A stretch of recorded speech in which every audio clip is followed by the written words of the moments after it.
Hi, I'm Ivan Zoot. I'm a licensed barber, licensed cosmetologist, and a beauty industry professional with over 30 years of experience. I'm also a certified personal fitness trainer. And several years ago, I created a program called Healthy Haircutter.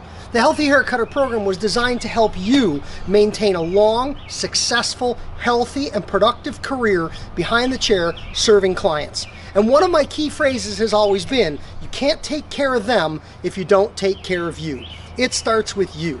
And I wanted to offer some tips and tricks on some strengthening exercises that can help you have that durability and that long-term success behind the chair. I'm a big believer that for beauty and barber professionals, we're not trying to run marathons and we're not trying to win weightlifting competitions. We're trying to live comfortably and healthy as long as we possibly can and as long as we can remain productive. One of the best exercise options for beauty and barber professionals is body weight training. Let's face it, what are you going to do all day long in a barber shop or hair salon? You're going to move your body around. So what better weight to train with than your body? One of the other advantages of body weight training is it's cheap. It's simple. I'm out in the backyard and I've got me. And I've got a couple of little props for a couple of exercises, things you can find around the house or things that are very inexpensive. You don't need an expensive gym membership. You don't need hundreds of dollars of fancy gym equipment. You know what you need? You need the desire to be healthy and you need the desire to take care of yourself. And if you've got that, I can help you. We're going to start our body weight training conversation with one of my favorite exercises, and that is push-ups. What are you pushing? You're pushing you, your weight. We all weigh differently. We all are going to approach push-ups a little bit differently based on how much we weigh and what our current level of strength and conditioning is. I've got a mat down here on the ground because I'm on concrete. You don't need a floor mat if you're doing these at home on carpet, but a floor mat might be nice for your hands and your knees. Good push-ups start with the idea of a plank. And the important element of a plank is that we have our hands comfortably spaced apart, we have our feet out behind us, and we hold ourselves in a nice, straight, and rigid position. Don't sag at the hips and don't arch your back. If you're not quite in a condition yet where you can do a number of push-ups, start with planking. Planking can be done on your hands and hold it for 10 seconds. Work your way up to holding it for 60 seconds. You can also plank on your elbows. Planking on your elbows is a little bit tougher. Again, don't sag at the hips and don't arch your back. Maintain a strong, steady, straight position with your eyes straight down to the floor and your nose touching the floor.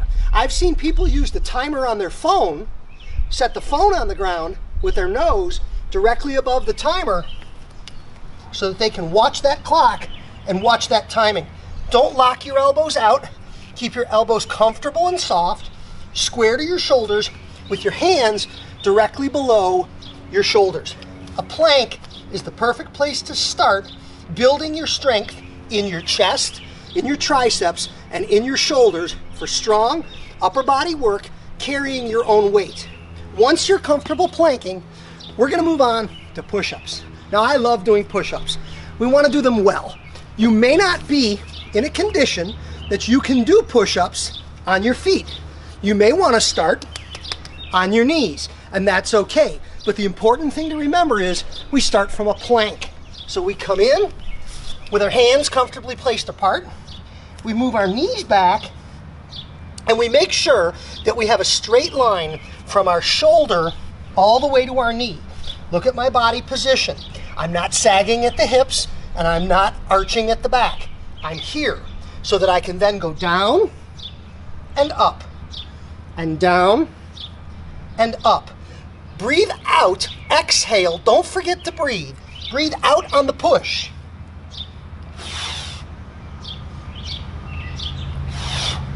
Out on the push as you come up.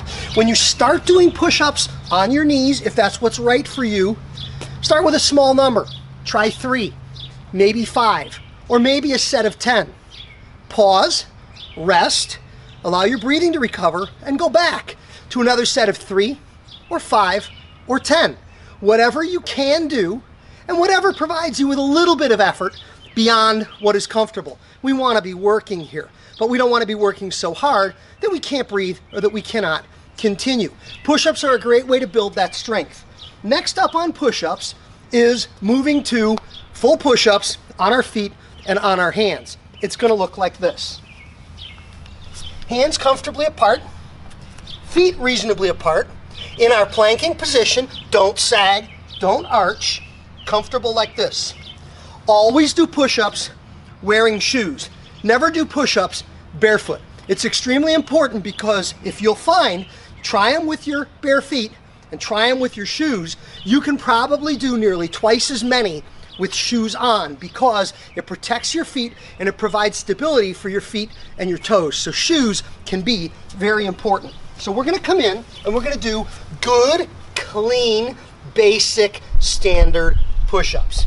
Hands comfortably apart, shoulders directly above hands, feet a reasonable width apart, back straight, don't slouch, don't arch. We're going to come down and you're going to come up. Eyes straight to the floor, head a straight extension of your spine. Don't tuck your chin down, don't lift your head up.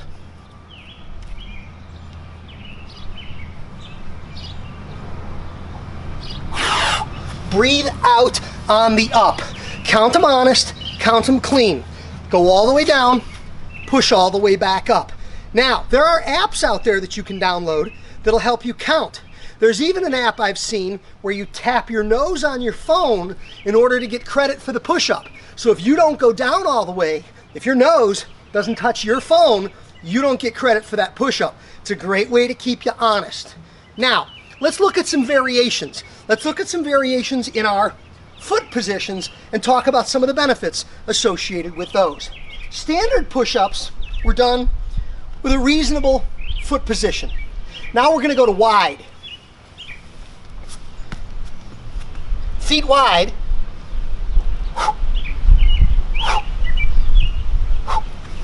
When you widen out your feet, you increase your base of stability. You'll find compared to standard positioning, wide push-ups, you'll be able to do more of them. You'll feel stronger. It'll feel good. The next thing we're going to show you is narrow. I'm going to cross one foot over the other, so I've only really have 3 points of contact, 2 hands and 1 foot. This activates a little more of your core because now we've got a balance while we're doing the push-ups. I like these a lot.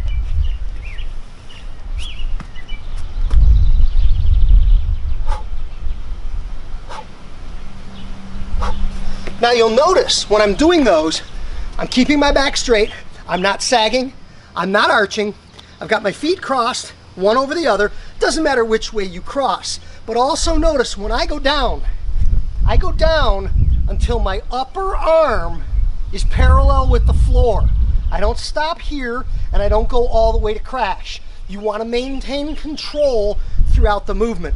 Let's look at 3 good, clean, basic push-ups. Now, don't forget to breathe. Watch my arm positions. Watch my head.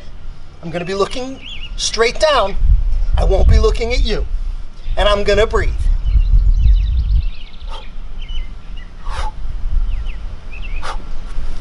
Those are push-ups. Push-ups are one of my favorite body weight exercises. It works your chest. It works your shoulder. We're bringing in your abs. We're bringing in your whole core because it starts as a plank, one of the ultimate total body core exercises. Do them good, do them clean, do them 2 or 3 times a week, and you'll be amazed at how quickly you'll be doing more and more of them.